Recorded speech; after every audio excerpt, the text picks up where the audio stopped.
there are people who have and probably will continue to operate in what we call the gray area. Really can't use the term catch and release on that one either, I guess.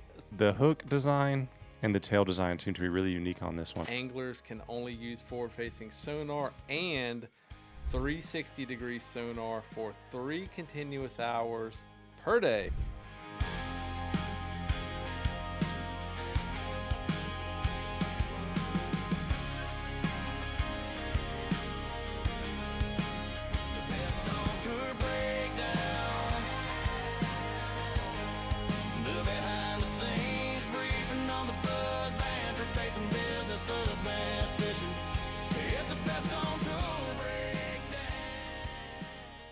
Welcome to the Best on Tour Breakdown, the behind-the-scenes briefing on the buzz, banter, baits, and business of bass fishing. I'm Jordan Babcock, joined by Dave Rush. Dave, what's the bonus segment going to be about today? We're going to hold some people accountable this week, Jordan. We are going to review the Bassmaster article where they predicted each rookie's best Elite Series finish in 2025. Obviously, the season is over now. We can review, look back at their picks, and see who was on point.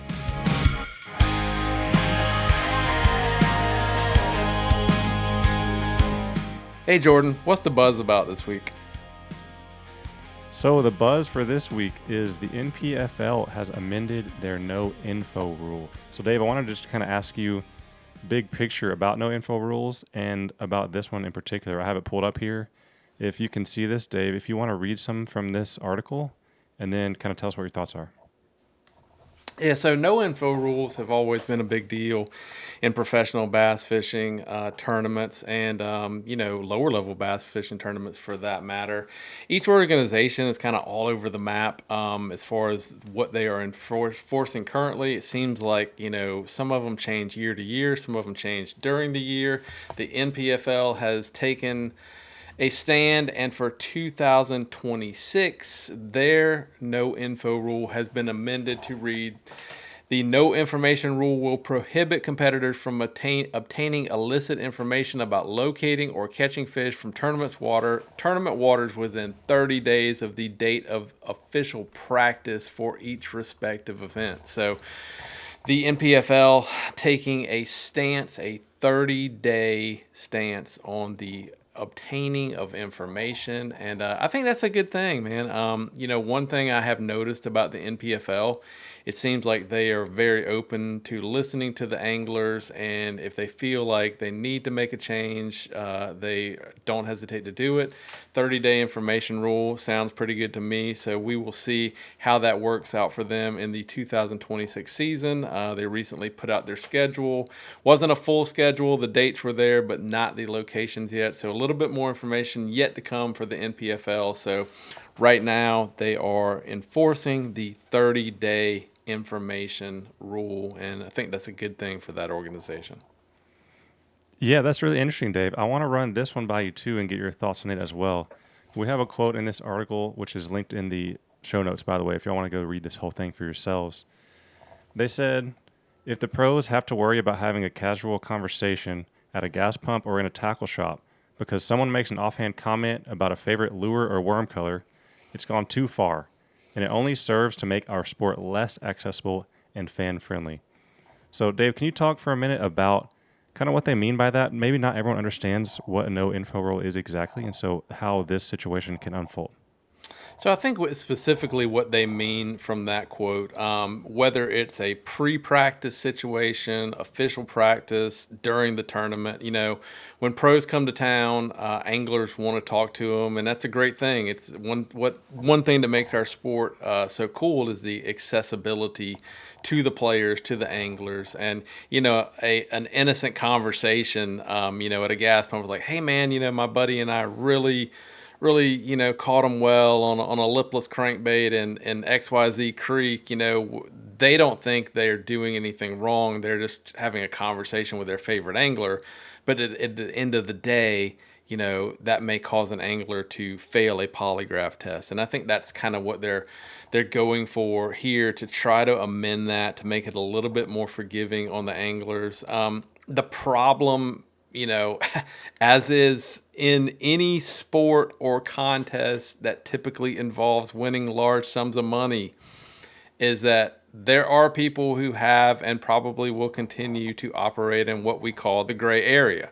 So they utilize the rules to the utmost advantage and push the limits of the information that they can gather within the rules. A little bit of balancing act there. It's a double-edged sword in some instances on whether or not these rules can be enforced. We have had a lot of back and forth this season of anglers failing polygraph tests on other trails, throughout the country, national, regional. There's a lot of that stuff going on, and a lot of them come back and it's like, man, it was just an innocent conversation, and in some cases it was, and in some cases, was it an innocent conversation that you were pushing the envelope, trying to get information and try to operate in that gray area? So I do not think this is ever going to be a perfect scenario. There's never going to be a perfect rule.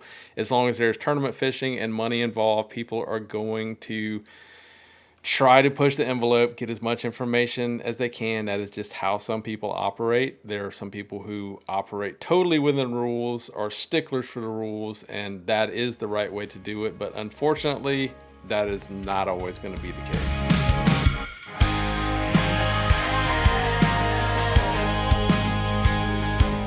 Jordan, what is the banter about this week? So this week, Dave, I wanted to show you this hilarious video I came across on TikTok.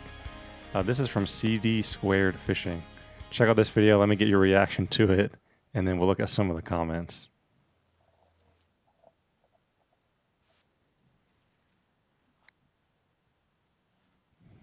Oh.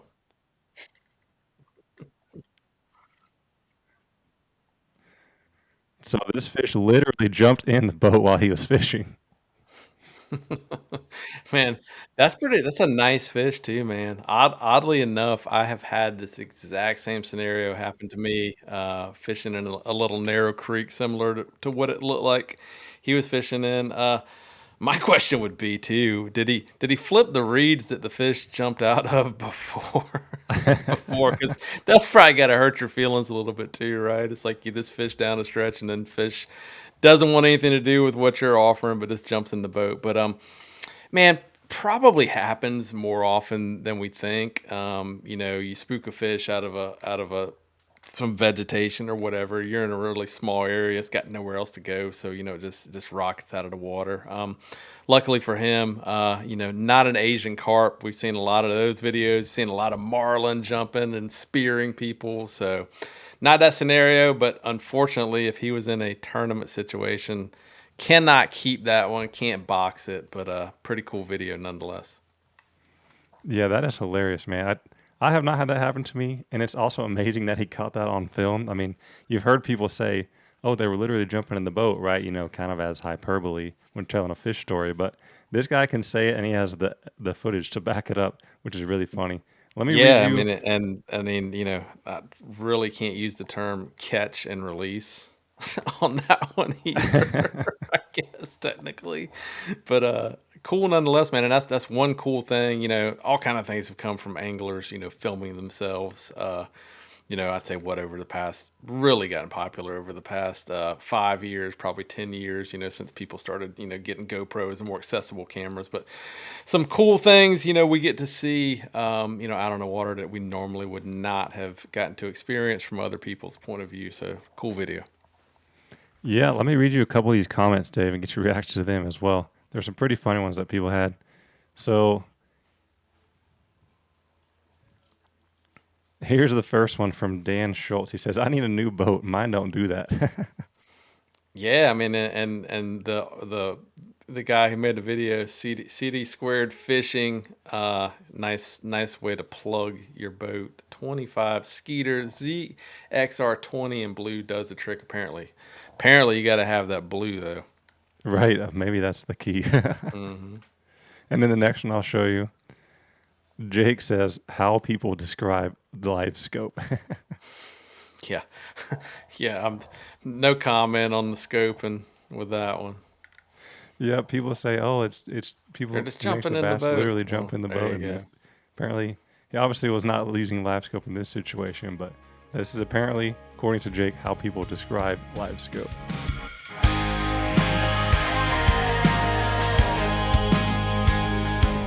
One of my favorite topics on the show is talking about baits. What do you have for us this week, Jordan?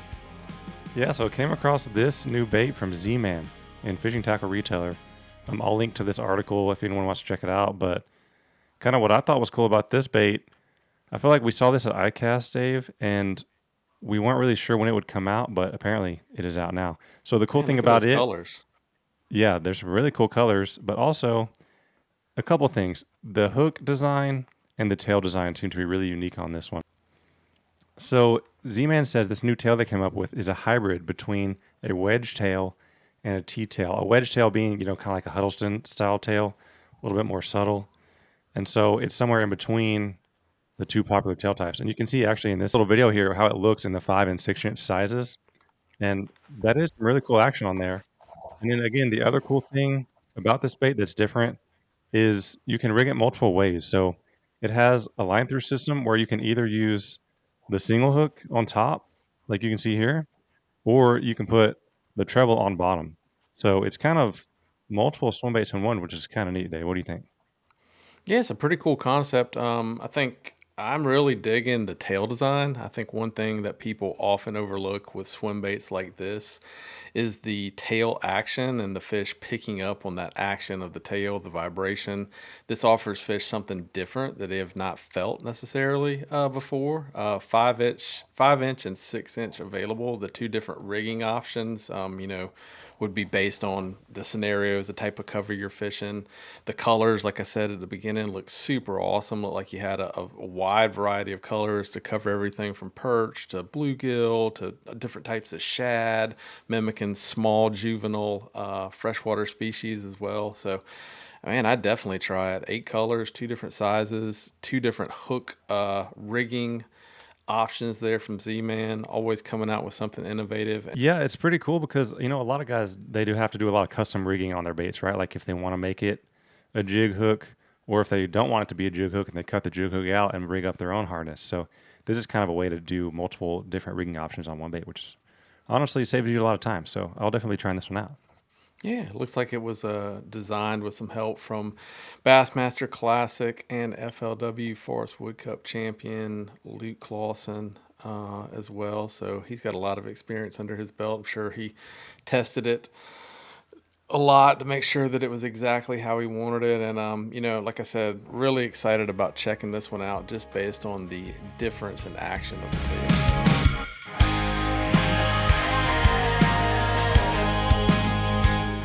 All right, Jordan, it is time to get down to business.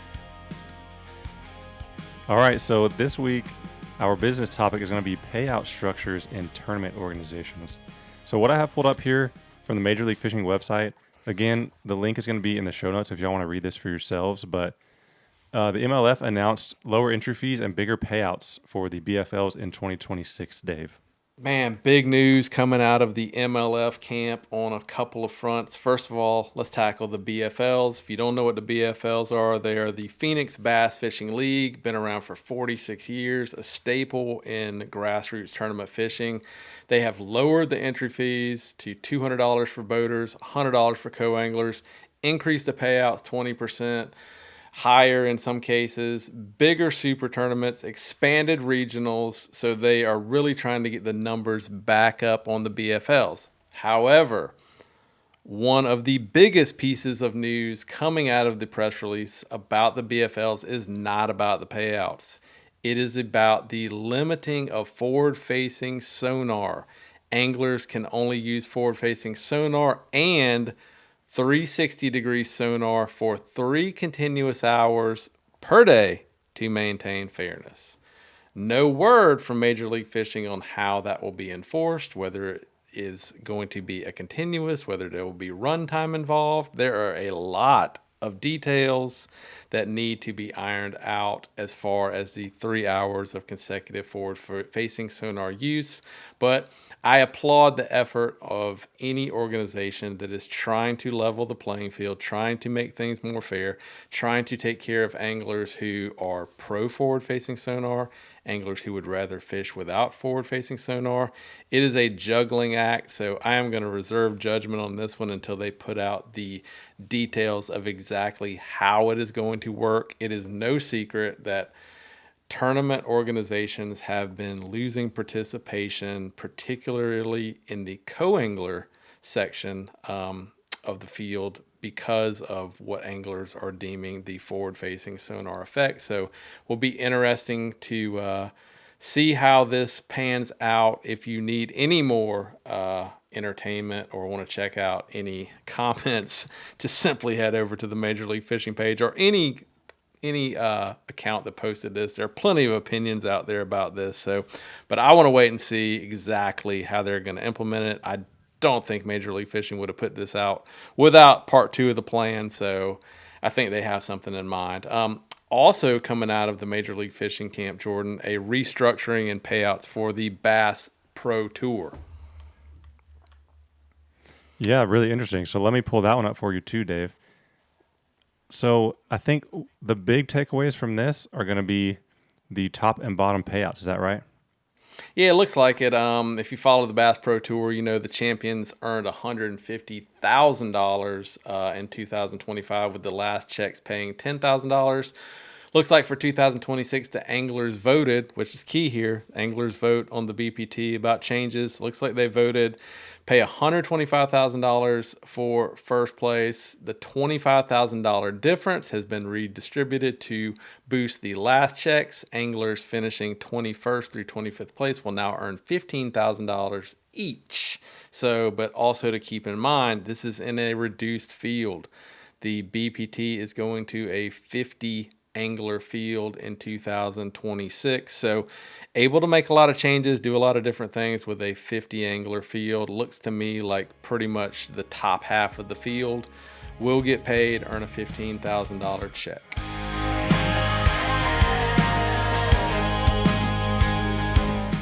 All right, Jordan, it is time for the bonus segment here on the Best on Tour Breakdown. What do we have for the listeners and viewers? So this week in the bonus section, we are holding Bassmaster pundits accountable. So it's real easy to make claims, right? Of make predictions, say, hey, I think this person or that person is going to do good in this or that tournament. It's another thing to actually get checked and see if you were correct later on. I feel like most people are not checking these claims. So we decided just for fun, this was posted way back in February, Dave. We took notes of all of the predictions that were made on here, and we have tracked to see who was the most accurate. And so when I say who, that's going to be between Kyle Jesse, Ronnie Moore, and Christopher Decker. And we actually have this convenient presentation that we put together to keep track of this. So I'm going to run through some of these and let you comment on it. Any thoughts up front on kind of how these predictions you think unfolded? Because I have not shown you these results yet. Man, it's got to be pretty tough to pick that. I mean, I think there's probably some no-brainer picks there. Guys that have history on bodies of water, even though they're rookies in regional events and so forth. So, but those don't always come true either. You know, the home lake curse is a real thing. But man, Bassmaster loves pundits. I think they have more pundits on their payroll than a lot of these news channels in the political season. So let's see how they did. All right, I'll roll through some of this. So, and just so people to understand what these predictions are, these are predicting each rookie's best elite finish in 2025. So they listed out every rookie in 2025, and they listed out each event and who they thought would do the best in each one. So, for example, let me just jump right into Blake Caps. Kyle thought he would do the best at 10 Killer. Ronnie thought he would do the best at Sabine. And Christopher also thought he would do the best at 10 Killer. The actual results, Blake Caps got 57th at 10 Killer and 95th at Sabine. So if we had to pick who was the closest to getting this one right, it would have to be Kyle and Christopher, who both picked 10 Killer. However, what's interesting to note here, Dave, is that Blake's best result was actually 48th at the Pasquotank River. So none of them actually guessed what his best result would be. So that's kind of interesting. Let me roll through the rest of these pretty quick. So we have the results for Bo Browning. We have Cody Meyer, Dakota Eber, Emil Wagner, Evan Kung, Easton Fothergill, Andrew Loberg, Paul Marks, and Tucker Smith. a lot of names that I think if people hadn't heard of them at the beginning of the season, a lot of these names are all of a sudden starting to sound a lot more familiar, aren't they, Dave?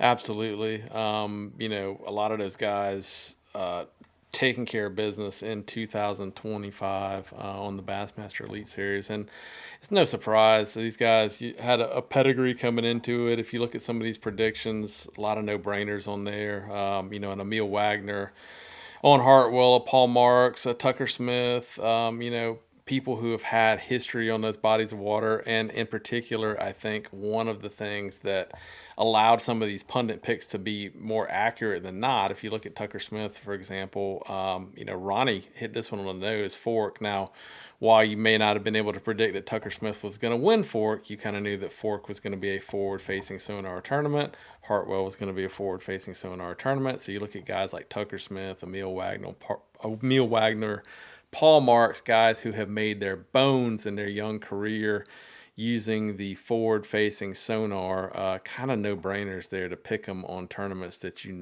forward-facing sonar was going to be a huge player. But awesome to kind of check this stuff out. The guys did pretty well overall, considering. Yeah, as you pointed out, you wouldn't have thought they would actually pick a winner of an event, but Ronnie picking Tucker Smith's best event being at Fork, not only was he right, but Tucker Smith actually won that event. Another example of that, believe it or not, Ronnie also picked Paul Marks for Hartwell, which again, he won that event. So it's pretty wild that he kind of unknowingly picked the winners of multiple events, which is pretty crazy.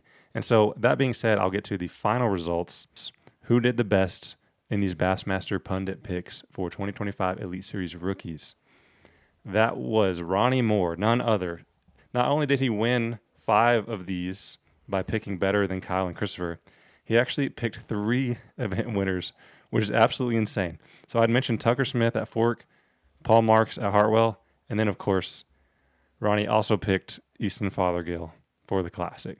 So absolutely insane that Ronnie picked 3 event winners at the beginning of the season. That's going to be hard to ever replicate, Dave. It's going to be super hard to replicate. Kudos to Ronnie on that one. I will really be interested to see if they redo this for 2026 with the schedule being split between, no forward-facing sonar and forward-facing sonar at different events. If you go back and kind of look at this, the events where forward-facing sonar didn't play that much, the picks were not that accurate. If you want more behind-the-scenes bass fishing info in your inbox every week, sign up for the Best on Tour newsletter at bestontour.net. It's completely free. It drops every Thursday morning. There's a link in the description as well as the links that we mentioned in this episode. They're all in there. Go check those out. Please like and subscribe. Drop a comment with your questions or suggestions. And that's it for this week. I appreciate it. Thanks for watching or listening. We'll see you on the next one. Thanks, Dave. See you guys next time. Thanks for watching or listening. See you on the next one. The Best on Tour Breakdown.